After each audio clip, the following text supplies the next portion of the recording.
மருதமலர் உறவுகள் தொலைபேசி நேர்காணலில் இன்று பேச இருப்பது மக்கள் விடுதலை கட்சியின் நிறுவனர் முன்னாள் சட்டமன்ற உறுப்பினர் திரு முருகவேல்ராஜன் அவர்களிடம். சொல்லுங்க சார். வணக்கம்ண்ணா, நான் தினேஷ் மல்லர், மருதமலர் உறவோட ஒருங்கிணைப்பாளர். மக்கள் விடுதலை கட்சியின் நிறுவனர் முருகவேல்ராஜன் ஒரு இன்டர்வியூ, ஒரு 5 கொஸ்டின். எப்படின்னா, மக்கள் விடுதலை கட்சி தொடங்குது நோக்கம் என்ன, தேவேந்திர குல வேளாளர் சமுதாயத்துக்கு இதுவரை என்ன செய்துள்ளது, கொஞ்சம் ஷார்ட்டாவே. மக்கள் விடுதலை கட்சி தொடங்கப்பட்டது 2001. சரிண்ணா.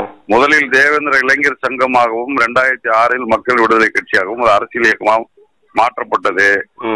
தேவேந்திர இளைஞர் சங்கமானாலும் மக்கள் விடுதலை கட்சி ஆனாலும் தேவேந்திர குல வேளாளர் சமுதாய மக்களின் சமூக, அரசியல், பொருளாதார விடுதலைக்கான இயக்கமாக தன்னை முன்னிறுத்தி கொண்டது.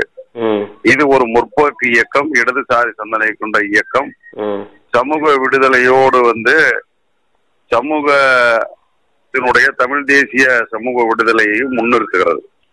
ரைட்ண்ணா. 2வது கொஸ்டின், பட்டியல் வெளியேற்றம் குறித்து உங்களது கருத்துக்கள் என்ன, நம் சமுதாய தலைவரோடு ஒன்றிணைத்து செயல்படும் உங்களோட கருத்துக்கள் என்ன? சமுதாய தலைவர்களை ஒன்றிணைக்க வேண்டும் என்பதே சமுதாயத்தை ஒன்றிணைக்க வேண்டும் என்பது அடிப்படையானது. சமூக தலைவர்களை ஒன்றிணைப்பதற்கான முயற்சியை தேவேந்திர இளைஞர் சங்கம் மக்கள் விடுதலை கட்சி 2005 முன்னெடுத்தது. மதுரை தமுக்கத்தில் தேவேந்திர குல வேளாளர் வரலாற்று பெயர் மீட்பு மாநாடு நடத்தி அன்றைக்கு டாக்டர் கிருஷ்ணசாமி, ஜான் பாண்டியன், பசுபதி பாண்டியன் ஆகிய 3 பேரையும் மேடைக்கு அழைத்தது முருகவேல்ராஜன் அழைத்தேன் என்பது உண்மை. சமூக தலைவர்கள் ஒருங்கிணைப்பது என்பது பல்வேறு காலகட்டங்களில் வெற்றி பெறவில்லை என்றாலும் கூட சமூகம் ஒருங்கிணைய வேண்டும் என்பதில் அக்கறை உள்ளது. அந்த அடிப்படையில் தான் சமூக தலைவர்களையும் ஒருங்கிணைக்கும் முயற்சி முன்பு எடுத்துக்கொண்டோம். ரைட்ண்ணா. அடுத்து, பட்டியல் வெளியேற்றம் குறித்து அண்ணன் முருகவேல்ராஜன் அண்ணனோட கருத்துக்கள் என்ன? இன்றைக்கு பட்டியல் வெளியேற்றம் என்கிற இந்த முழு கோஷம் என்பது இயல்பாக ஏற்பட்ட ஒன்றாக நான் கருதவில்லை. ஏனென்று சொன்னால், தேவேந்திர குல வேளாளர் பெயர் மாற்றம் என்பது தமிழ்நாடு சட்டப்பேரவையில் முதலில் பதிவு செய்தவன் முருகவேல்ராஜன். அதற்காக தொடர்ந்து போராடி வந்திருக்கிறேன். அது மட்டுமல்ல, இந்த சமூகத்தினுடைய பல்வேறு உரிமைகளுக்காகவும் போராடி கொண்டே இருக்கிறோம். மிகவும் பிற்படுத்தப்பட்ட ஒரு பட்டியலில் நாம் இடம்பெற வேண்டும் என்கிற கோரிக்கை 10 ஆண்டுகளுக்கு முன்பே மக்கள் விடுதலை கட்சி தேவேந்திர இளைஞர் சங்கம் சார்பாக நாங்கள் அதை எழுப்பினோம். ஆனால் இன்றைக்கு பட்டியல் வெளியேற்றம் என்பது, இன்றைக்கு நடந்து கொண்டிருக்கிற சம்பவம் என்பது வெறும் பட்டியல் வெளியேற்றம் என்பதாக மட்டும் அல்லாமல் தேவேந்திர குல மக்களை பாரதிய ஜனதா கட்சியினுடைய வாக்கு வங்கி ஆக்குவதற்கும் RSS இந்து முன்னணியினுடைய அடியாட்களாக இந்த சமூகத்தை மாற்றுவதற்கான ஒரு நிகழ்வாக பயன்படுத்திக் கொள்ளப்படுகிறதோ என்கிற அச்சம் எங்களுக்கு இருக்கிறது. எனினும் தேவேந்திர குல வேளாளர் பட்டியலில் இருந்து வெளியேற வேண்டும் என்ற கருத்தில் எங்களுக்கும் உடன்பாடு உண்டு.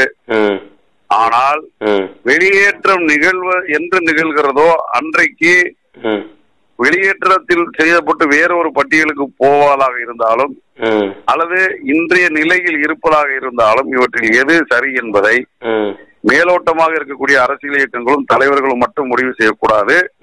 ஒட்டுமொத்த சமூக மக்களின் கருத்துக்களை கேட்பதற்கு கருத்தாய்வு கூட்டங்கள் நடத்தப்பட்டு ஒட்டுமொத்த சமுதாய மக்களுடைய உணர்வுகளையும் புரிந்து கொண்டு இந்த பட்டியல் வெளியேற்றத்தில் உள்ள சாதக பாதகங்களை முழுமையாக ஆய்வு செய்ய வேண்டும் என்பது என்னுடைய ஆழமான வேண்டுகோள்.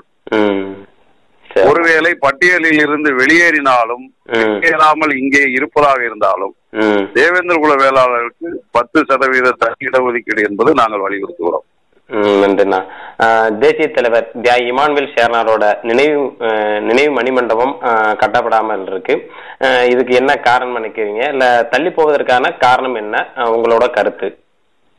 இல்ல, இமானுவேல் சேகரனுடைய மணிமண்டபம் இன்றைக்கு இருக்கிற நிலையில் உருவாவதற்கு அடித்தளமாக இருந்தது. நான் இருந்தேன்.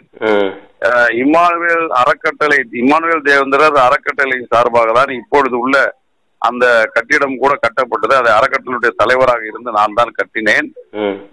அதை முழுமையான ஒரு மண்டபமாக கட்டுவதற்கான அனைத்து வேலைகளையும் மேற்கொண்டு அதற்கான வரைபடங்கள் உட்பட அனைத்தும் என்னிடம் இருக்கிறது.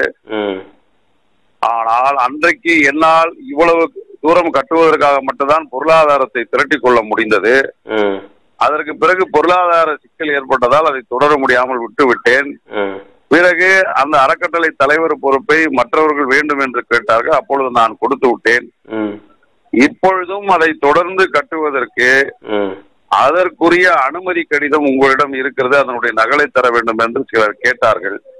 எப்பொழுது வந்தாலும் நகலை தருவதற்கு நான் தயாராக இருக்கிறேன் என்றும் சொல்லிவிட்டேன்.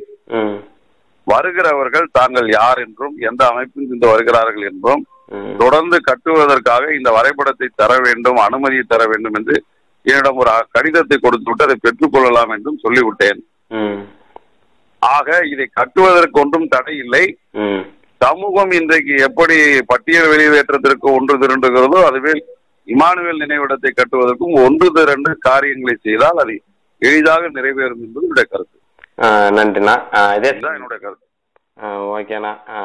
மருதமலர் உறவுகள் செய்தி பிரிவுக்காண்டி எங்களுக்கு உங்களோட நேரத்தை ஒதுக்கி எங்களுக்கு பேட்டியளித்த உங்களுக்கு எங்கள் சார்பாகவும் எங்கள் மருதமலர் உறவுகள் சார்பாகவும் தேவேந்திர குல வேளாளர் சார்பாகவும் நன்றி தெரிவிச்சுக்கிறோம்ண்ணா. நன்றிண்ணா. ரொம்ப நன்றி. வணக்கம். நன்றிண்ணா.